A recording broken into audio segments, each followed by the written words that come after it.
एक समय की बात है, एक छोटे से गांव में एक बालक रहता था जिसका नाम सुजन था। सुजन एक चतुर और दयालु प्रकृति का बालक था।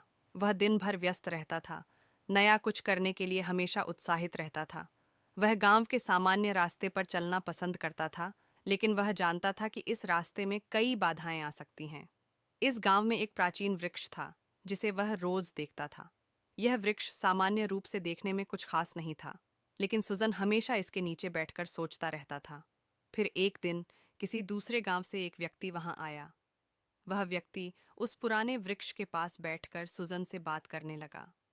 उसने कहा, यह वृक्ष हमारे दृष्टिकोण और पर्यावरण को बदलने में मदद करता है। यदि तुम इस रास्ते पर आगे बढ़ने की कोशिश करोगे, तो तुम बहुत सी नई चीजें पा सकते हो। सुजन ने यह बातें सुनकर बहुत प्रेरित हुआ। वह वृक्ष के नीचे बैठकर सोचने लगा कि अगर वह इस रास्ते को बदलकर कुछ नया और अद्भुत शुरू करेगा तो क्या हो सकता है। इसके बाद वह दूसरे गांव की प्रकृति, लोगों, आधुनिक शिक्षा और नई सोच को जानता हुआ नए रास्ते पर चल पड़ा।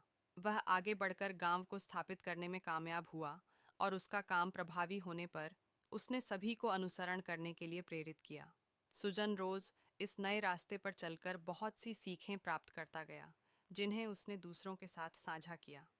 वह इस रास्ते पर प्रगति, ज्ञान और सबको नई आशा और सफलता की कहानी सुनाने लगा।